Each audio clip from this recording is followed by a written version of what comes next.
Good afternoon. Welcome to our RaboResearch Food and Agribusiness Report. I'm Brownfield News Anchor reporter Megan Grebner.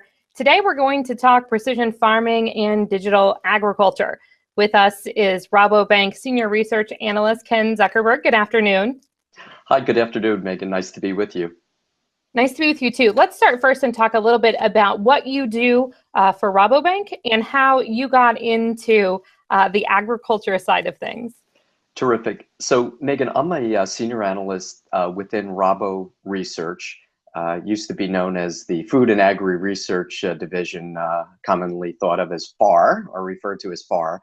And I'm responsible for researching the upstream part of the ag value chain. So the way we define that, the upstream sector includes fertilizer, ag chem and seed, equipment, ag technology, services, retailing, etc.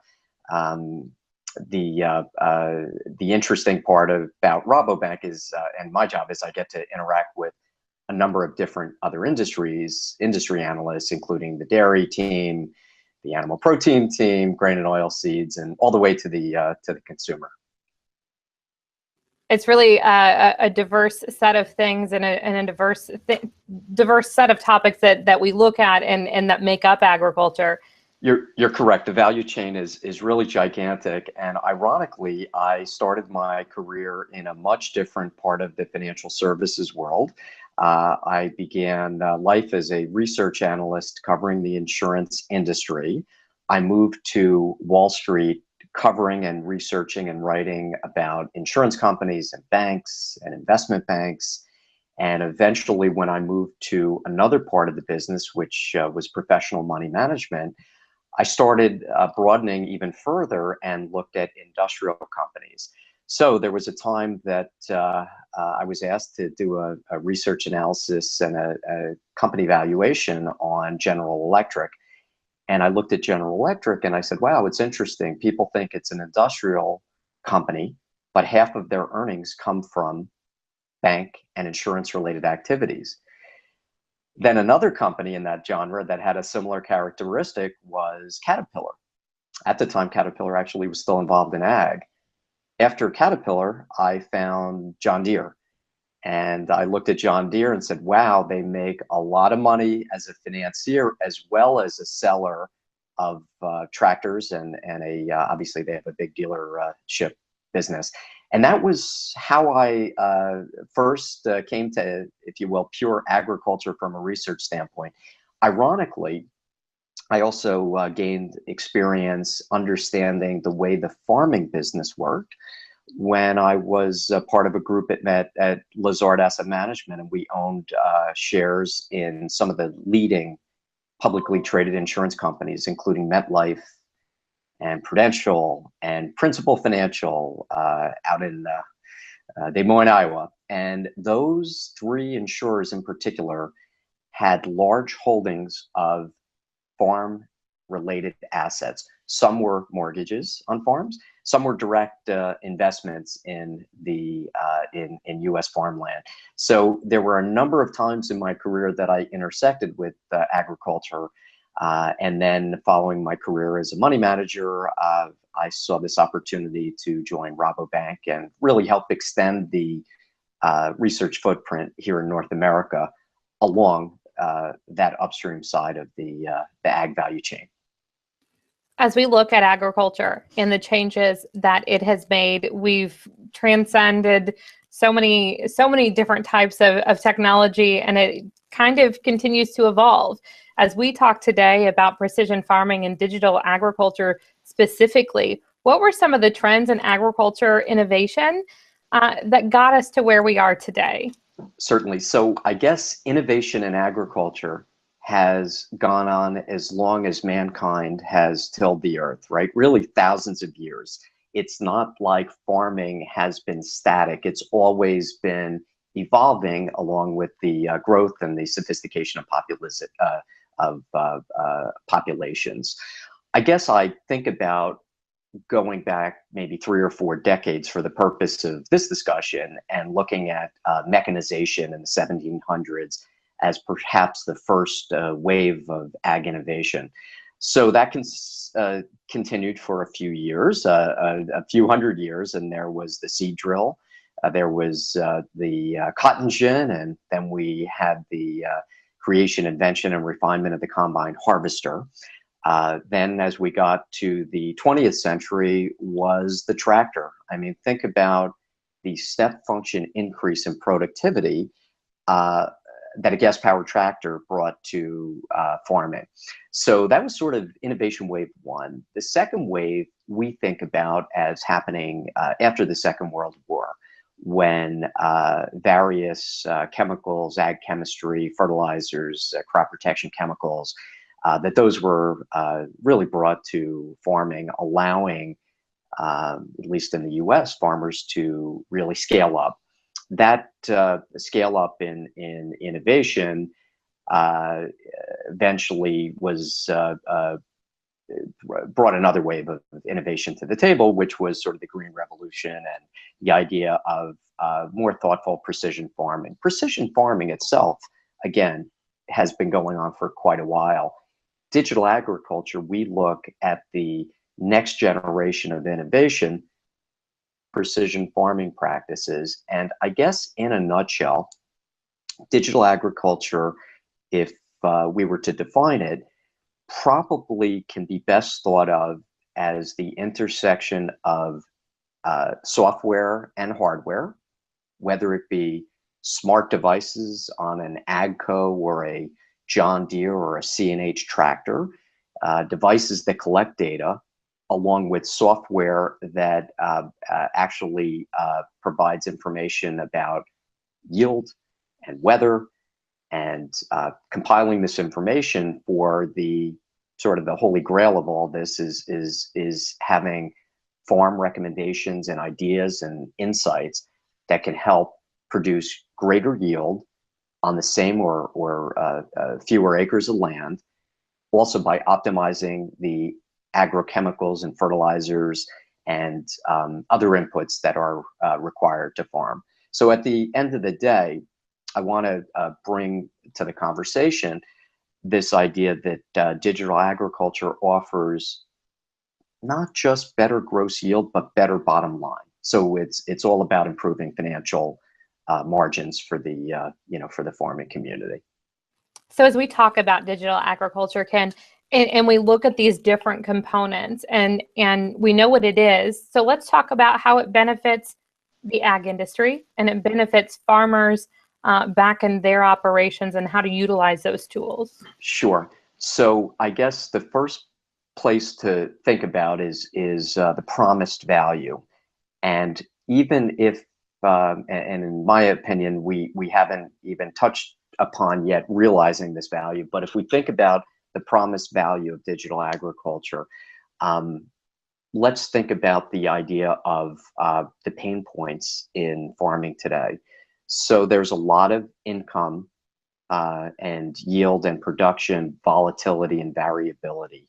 And another way to say that is beyond this cycle we're in, which unfortunately in the US has been 4 years of really negative margins, and for a lot of the median US farmer, negative cash flow.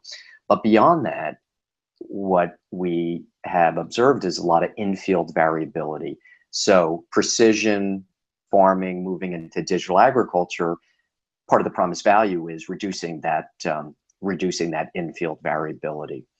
Now, farming methods and methodologies being often passed down from generation to generation, I again would emphasize, I think North American farmers are pretty sophisticated. They know their business. They're not afraid to make changes if changes add value.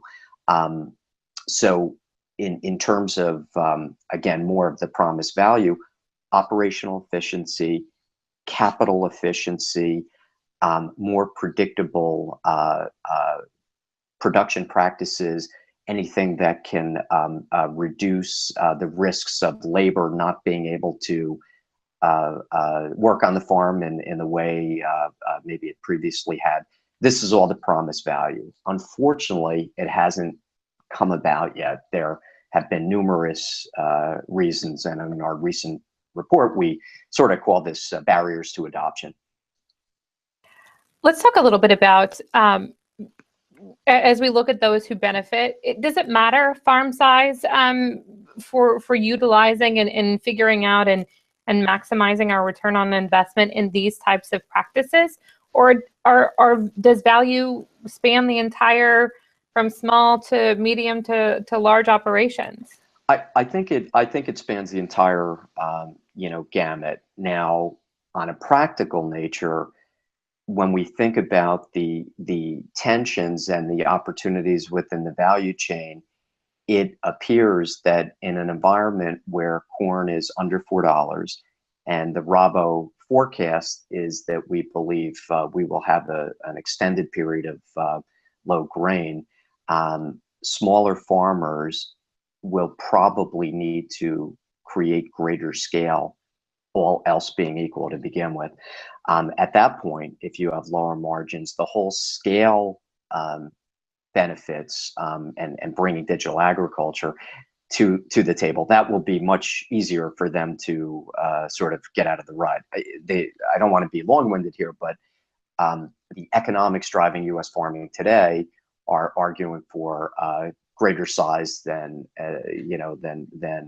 sort of the average farm is today. But the value can go across the spectrum. You mentioned, Ken, some barriers to adoption. As we look at those, is it more are there multiple sides? Is it not just the economic side of it, but what about connectivity and the lack of rural broadband in rural America? This is Megan. You're hitting on a number of the points that we've had in the report. So I will offer some barriers to adoption in stated terms, and then bring some color on it. Well, first, there's been so much software and ideas and packages that have come out that haven't all shown a definitive value or return on investment for the farmer. And again, what's ironic is a lot of these products have come out after 2013. In case anybody wasn't watching, 2013 marked the peak of farm income, farm margins. So if you're trying to sell software as a service to a buyer whose excess disposable business income is lower, probably not a great idea, right? The next part of this is, let's just assume that people took a different business model and they said, we're not going to sell software, we're going to give you the software. That's where the other disconnect comes in, where first, farms across the spectrum are not all geared the same way towards their business computing system. Again, you need backup, you need servers, you need security, etc. But let's just assume that that came about already. What else would be missing? Well, rural broadband, seamless connectivity, the ability for, quote unquote, the Internet of Things, which is a funny term, but just let's say smart devices to talk to each other. And I have a funny example. So living in the state of New Jersey, I drive by farms quite a bit. We have many in the northern region where I live. Even though I've never farmed, I do know, at least I can argue that even I know that if you harvest a field and your data gets disconnected after you're done harvesting, even I know you can't go back and harvest that field again to get the data. You have to wait till next season. So I think another part of that whole connectivity and data transfer issue is the fact that the tools have to be bulletproof. They have to be able to capture that data, and if they can't transmit right away, having a backup. Now, if you say to me, Ken, okay, great. After all that happens, are there any more barriers to adoption? I'd come back to you and say yes. The next barrier to adoption is that there's a farmer privacy, data privacy. It's a big issue. It's a big issue for us as consumers. It's a big issue as relates to our medical records, and it is certainly a big issue relating to farming. So that side of it also needs to be resolved. And finally, let's say we can get all four of those terrific barriers overcome. then what else is the problem? Well, today there's various systems and protocols and operating models that don't connect with each other. And if somebody is using AgriLogic's water monitoring software, but they have farm logs or Agribul data monitoring farm software embedded in their system, and then they just bought a Conservis product or a granular product, how does that all work? How does it integrate? It's sort of like in business terms, we have the tension between Microsoft computers at work and our Apple iPhone or our Apple tablet. How do we transmit? How do we interact? Take that and then multiply that by 50, all these disparate, different systems. It just doesn't work. And then beyond that, our vision and what we've talked about in our recent research is this idea of creating a universal data warehouse and vault, which is secure, which is in a common language, which allows service providers to then interact with that data and then provide recommendations back to the value chain.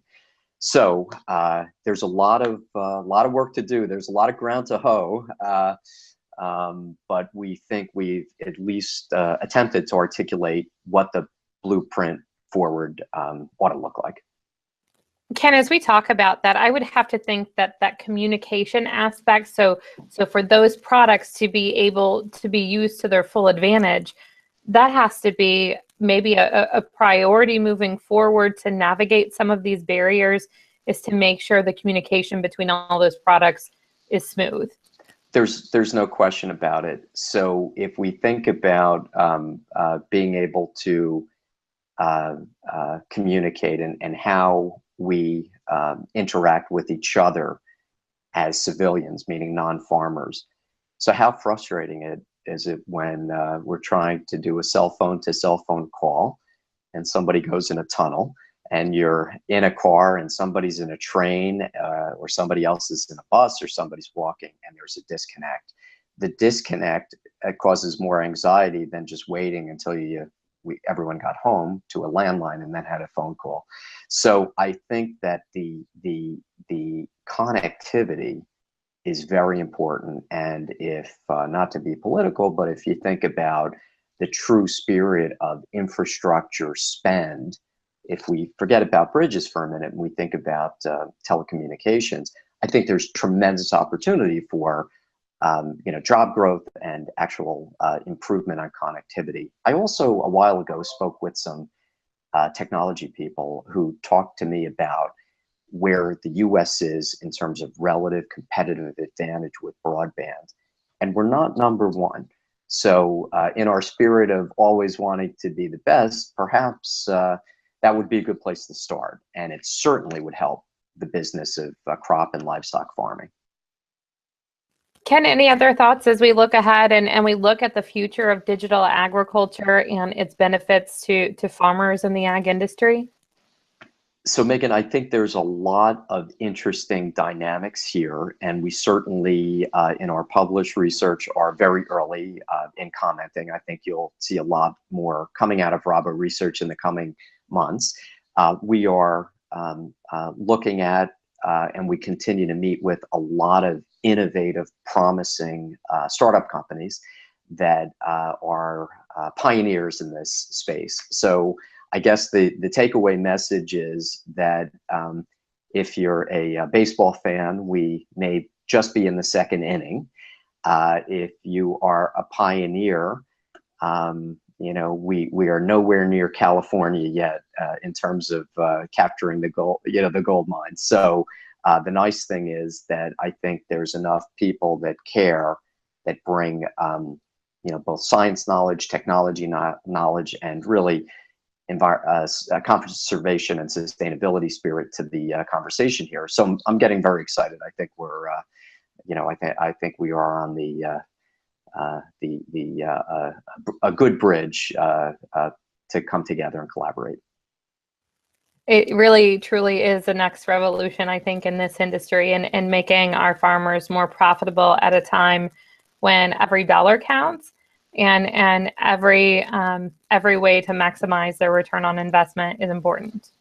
No question about it. And I think what I'm more encouraged to hear is that, especially when you think about improving financial productivity, we are at an interesting point in production agriculture where being ecologically sensitive and efficient and responsible and being highly profitable, those are intersecting.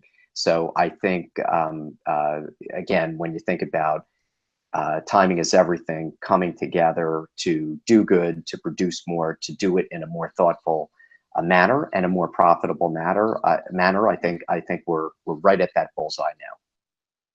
Ken, if folks want to find out more information, what's the best way to do so? So we have a tremendous sort of branch network of professionals in Rabo AgriFinance, which is headquartered in St. Louis and has regional and local branch offices around the country. Certainly where I sit in New York and some of the other major cities, Toronto, San Francisco, Chicago, Dallas, Atlanta, we are always delighted to help when called to, and just really appreciate being part of the conversation with you and Brownfield Ag today. Thank you very much, Ken. Have a great afternoon. Take care, Megan. Thank you. With our RaboResearch Food and Agribusiness Report, I'm Megan Grebner on Brownfield.